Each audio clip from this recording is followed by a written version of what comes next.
Hoje a gente vai mergulhar de cabeça na história trágica de Édipo. Sabe, aquele cara que fez de tudo para fugir do destino só para dar de cara com ele. É uma das narrativas mais pesadas e, ao mesmo tempo, fascinantes da mitologia grega. Essa história te agrada? Então já curte esse vídeo, segue o canal e ativa o sininho para ser avisado sempre que tiver coisa nova por aqui. E o estopim de tudo é isso aqui. Essa profecia, nossa, que coisa terrível, né? Ela foi entregue para o rei Laio de Tebas. Imagina só, um sussurro dos deuses que pega a notícia de um filho que deveria ser uma bênção e transforma no maior pesadelo da vida dele.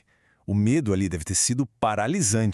Então, bora entender direitinho como essa maldição começou a se desenrolar, sabe? Desde o momento em que o Édipo nasceu. Porque, no fim das contas, cada escolha que ele fez foi só mais um passo na direção daquilo que já estava traçado. Olha, o rei Laio, apavorado com a profecia, não pensou duas vezes. A solução dele foi cruel. Ele acreditou que, se fizesse isso, conseguiria, sei lá, driblar os deuses. Mas o que ele fez, na verdade, foi marcar o próprio filho. Não só fisicamente, mas com um nome e um destino que ele nunca mais conseguiria apagar. Só que aí, o destino dá suas voltas, né? O servo que recebeu a ordem, ele simplesmente não conseguiu. Talvez por pena, ou até por medo de desafiar os deuses de uma forma tão direta. Em vez de largar o bebê para morrer, ele fez algo inesperado. Entregou o menino para um pastor de Corinto. E esse ato de compaixão foi a primeira grande virada nessa trama toda. E é aqui que a ironia começa a ficar pesada. Porque os pais adotivos dele, o rei e a rainha de Corinto, sem saberem de nada, dão a ele um nome que é literalmente a marca da sua tragédia. Pé inchado. Um lembrete constante de um passado que ele nem sabia que existia. É o nome dele ecoando o próprio destino, sabe? Beleza, então vamos avançar um pouco no tempo. Agora a gente vai ver o Édipo já crescido, príncipe de Corinto, amado por todos. Mas é aí que a primeira sombra do destino começa a aparecer e força ele a tomar uma decisão. Uma decisão que, claro, vai mudar tudo. Acredita que tudo começou com uma fofoca de bêbado numa festa? Um comentário solto. Você não é filho deles de verdade. Foi só isso. Bastou para plantar a semente da dúvida. Claro que os pais dele negaram, disseram que era besteira, mas sabe como é? Aquela pulga atrás da orelha ficou ali, incomodando. E olha que loucura essa confusão. Para tirar a dúvida de vez, o Édipo vai até o oráculo. E o que ele ouve? A mesmíssima profecia. Apavorado, ele foge de Corinto, achando que está protegendo o rei e a rainha de lá, as únicas pessoas que ele conhecia como pais. Só que ao fugir do destino que ele achava que era o dele, ele correu, sem saber, direto para o seu destino real. E é nessa fuga desesperada que a história fica ainda mais doida. Porque, paradoxalmente, é fugindo que ele vai encontrar seu momento de maior glória. Ele vai virar um herói. Mas, por baixo dos panos, cada passo heróico só o amarrava mais forte àquela profecia. Imagina a cena, uma encruzilhada. Uma briga boba por quem passa primeiro.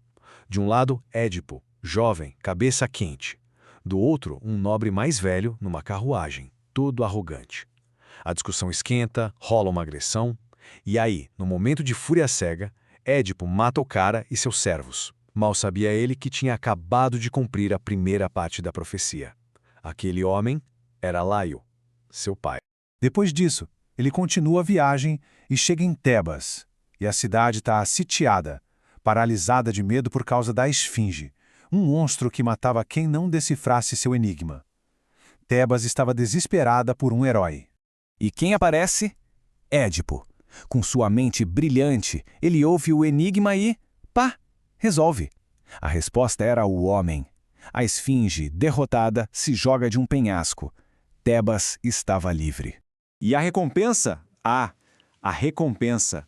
Ele é coroado o novo rei de Tebas. E, como parte do prêmio, oferecem a ele a mão da rainha que tinha ficado viúva, a Jocasta. É isso. No auge da glória, aclamado como herói, ele cumpre a segunda parte da profecia. Ele se casa com a própria mãe. E por um tempo, tudo parece perfeito. Anos se passam, Édipo governa bem, Tebas floresce. Ele e Jocasta têm filhos, uma família. Mas o passado nunca fica enterrado para sempre. De repente, uma praga terrível atinge a cidade. E fica claro que os deuses estão furiosos com alguma coisa.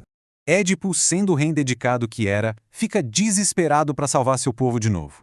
Então ele faz o que sempre se faz nessas horas. Manda consultar o oráculo. Ele quer saber o que está causando a ira dos deuses. E a resposta vem como uma facada. O oráculo é claro. Para a praga acabar, é preciso encontrar e expulsar o assassino do antigo rei, o Laio. E o Édipo, na frente de todo mundo, promete com todas as forças que vai caçar esse criminoso. Ele inicia uma investigação para prender a si mesmo. É aí que entra em cena Tiresias, o profeta cego. E ele não faz rodeios. Ele joga a verdade na cara de Édipo. O assassino que você procura é você. Mas o Édipo, ele não aceita. Ele surta. Acha que é uma conspiração, um complô para tirar ele do poder. Ele está tão cego pela própria arrogância que não consegue enxergar o óbvio. Mas a semente da dúvida já foi plantada de novo. E a busca obsessiva do Édipo pela verdade vai, aos poucos, montando o quebra-cabeça da sua própria desgraça. A Jocasta, tentando acalmar o marido, fala: "Ah, não acredita nessas profecias, isso é bobagem." E para provar o ponto dela, ela conta a história do filho que ela abandonou numa montanha, um bebê com os tornozelos furados. Cada palavra dela, que era para ser um consolo, soa como um alarme na cabeça de Édipo. As peças começam a se encaixar. E aí vem o golpe final. Eles encontram aquele servo, o mesmo que deveria ter matado o bebê anos atrás. O velho, tremendo de medo, confessa tudo. Ele não matou a criança. Ele a entregou a um pastor de Corinto. Pronto, acabou. A verdade desaba sobre o palácio. Não há mais como negar.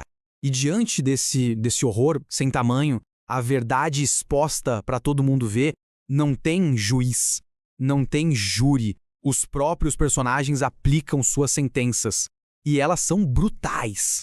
A Jocasta, ela simplesmente não aguenta. Ela corre para os seus aposentos e ali, na cama onde dormiu com o próprio filho, ela tira a própria vida.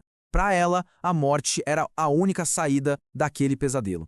O Édipo, quando encontra o corpo dela, ele não busca a morte, ele busca algo pior, uma punição em vida. Ele pega 2 broches do vestido da Jocasta e com eles fura os próprios olhos. O raciocínio dele é terrível. Os olhos que viram tantas coisas, mas foram incapazes de enxergar a verdade, não mereciam mais ver nada. E assim, a promessa se cumpre. Édipo, o rei que jurou exilar o assassino de Laio, é ele mesmo exilado de Tebas, cego, destruído. A história dele termina, mas a pergunta fica no ar até hoje, né? Foi tudo culpa de um destino inevitável? Ou foi a própria busca incansável pela verdade que o levou à ruína? Uma questão que mexe com a gente sobre até que ponto a gente realmente controla nossas vidas.